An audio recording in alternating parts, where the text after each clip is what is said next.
దేవాదేవి వందనాలు, వందనాలు. ప్రార్థన చేసుకుందాం. దేవా స్తోత్రం, స్తోత్రం నేను పరిశుద్ధ ప్రేమ గల దేవా నీకే స్తోత్రాలు చూపిస్తున్నాను.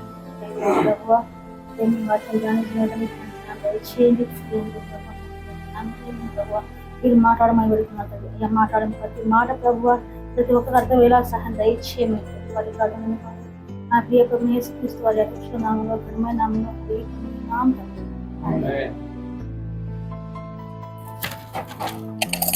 దేవునికి స్తోత్రం. అందరికీ వందనాలు. హల్లెలూయా. కీర్తన గ్రంథము 11వ అధ్యాయం 1వ వచనము చదువు. యెహోవా శరణుజొచ్చి ఉన్నాను, పక్షి వలె నీ కొండకు పారిపోము అని మీరు నాతో చెప్పుటే ఎలా?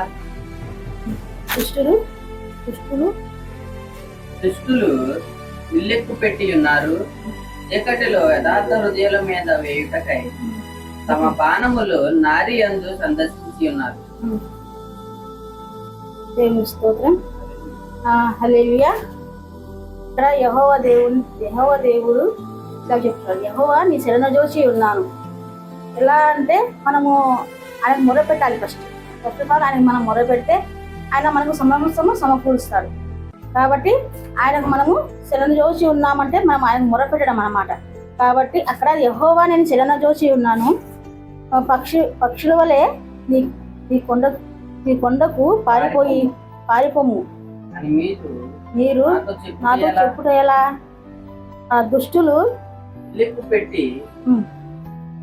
పెట్టి ఉన్నారు, చీకటిలో యథార్థ హృదయాల మీద వేయుటకై తమ బాణములు నారి యందు సంచయించి ఉన్నారు.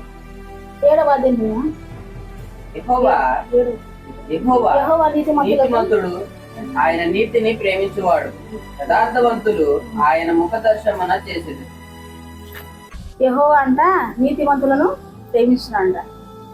ఎలా నీతిగా ఉండాలంటే మనము ఆయన మందిరం వచ్చినప్పుడైనా సరే, ఇంట్లో ఉన్నప్పుడైనా సరే, అంటే మనం మాట్లాడే ప్రతి మాట, మనం చేసే ప్రతి పని ఆయన చూస్తున్నాడు. మనము ఎవరికైనా మనం కప్పవచ్చు, కానీ దేవునితో మనం కప్పలేం కదా. కాబట్టి దేవుడు చూస్తున్నాడు అని భయం కలిగి ఉండాలంట. తర్వాత మత్తయి సువార్త 12వ వచనం 12వ అధ్యాయం 36-37. అప్పుడు ఆయన జన సమూహములను పంపివేసి, కాదు 12 మత్తయి సువార్త 12.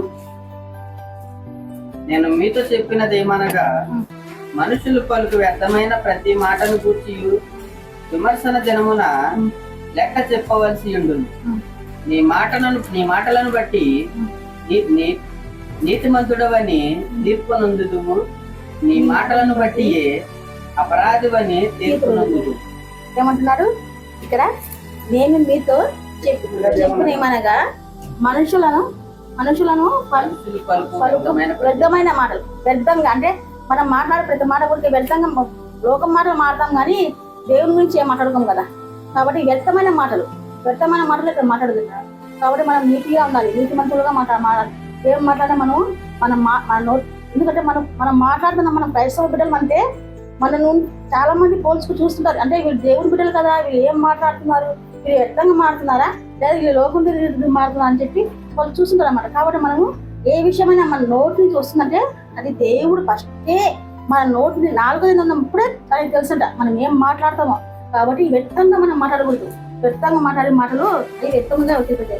కాబట్టి వ్యర్థంగా మాట్లాడకూడదు. తర్వాత సామెతల గ్రంథము 13:3.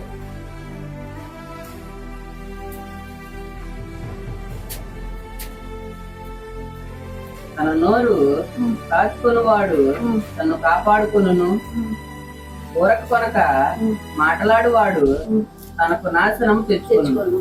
ఎలా చేయాలంట? మనము నోటిని కాచుకోవాలంట. మనము ఎవరేం మాట్లాడినా మన నోటి దగ్గర ఎప్పుడు మనం కాచుకుంటామో అప్పుడు మనం దేవుడికి లోబడినట్టు. మనం వ్యర్థంగా మాట్లాడితే సపోజ్ నేనే ఉన్నాను, ఎవరైనా ఏమైనా మాట్లాడితే మనం తగ్గించుకుంటే బాగుంటుంది. కానీ నేను తను చెప్పిన మాట నేను 2 మాటలు చెప్తే ఏమంటది, తను క్రైస్తవురాలా అంటే ఇలా మాట్లాడుతుంది, వ్యర్థంగా మాట్లాడుతుంది కదా అంటారు. కాబట్టి మన నోరు మనమే కాల్చుకోవాలి, మన నోటికి మనం కంచె వేసుకోవాలి. మనం మాట్లాడేటప్పుడు ఆలోచించాలి, ప్రభువా నేను మాట్లాడుతున్నాను, నాకు నా నోటి కంచెవి ప్రభువా. నేను ఇది చేస్తున్నాను, నేను నీతిగా చేస్తున్నానా, నేను వ్యక్తంగా మాట్లాడుతున్నానా అని చెప్పేసి మనం ఫస్ట్ మనం కాల్చుకోవాలంట. మన నోటికి కాల్చుకొని మన నోటి చిక్కం వేసుకోవాలి. చిక్కం వేసుకుంటే అప్పుడు మనం భయం ఉంటుంది కొంచెం ఉంటుంది. అంటే మనం మాట్లాడుతున్నాం కదా, ఈ మాటలు వింటారా అంటే ఇది మనుషులతో కదా మనం భయపడాల్సింది, దేవునితో భయపడాలి కదా. దేవుడు వింటున్నారు కదా మన మాటలు. మనం ఏ పని చేసినా ఏం చేసినా యథార్థంగా ఉండాలి. యథార్థంగా ఉండాలి, నీతిమంతులుగా ఉండాలి అంటే ఫస్ట్ మనము దేవునికి లోబడాలి. దేవునికి లోబడి ఆయనలో జీవిస్తే అది ఆటోమేటిక్గా వచ్చేస్తుంది. అంతేగాని మనము ఇటు అటు ఉంటే కనుక రాదు. మనము వస్తున్నాము వెళ్తున్నామంటే రాదు. మనం వచ్చిన ప్రతి మాట ప్రతి ఆలోచన మనం ఫస్ట్ దేవుడు చూస్తున్నాడు కదా. నేను అడుగు వేస్తున్నాను, దేవుడు చూస్తున్నాడు కదా. మరి దేవుడిని లెక్కప్ప చెప్పాలి కదా, మనుషులుగా ఏం చెప్పలేము. మనం దేవుడితో లెక్కప్ప చెప్పాలి కదా. కాబట్టి దేవుడితో భయపడాలి ఫస్ట్. దేవుడికి భయపడితే మనం సమస్తము జయిస్తాము, లోకం జయిస్తాము. నోటి కంచె వేసుకోవాలి అని అంటాడు దేవుడు. ఈ కొద్ది వాక్యం దేవుడు దీవించినాక.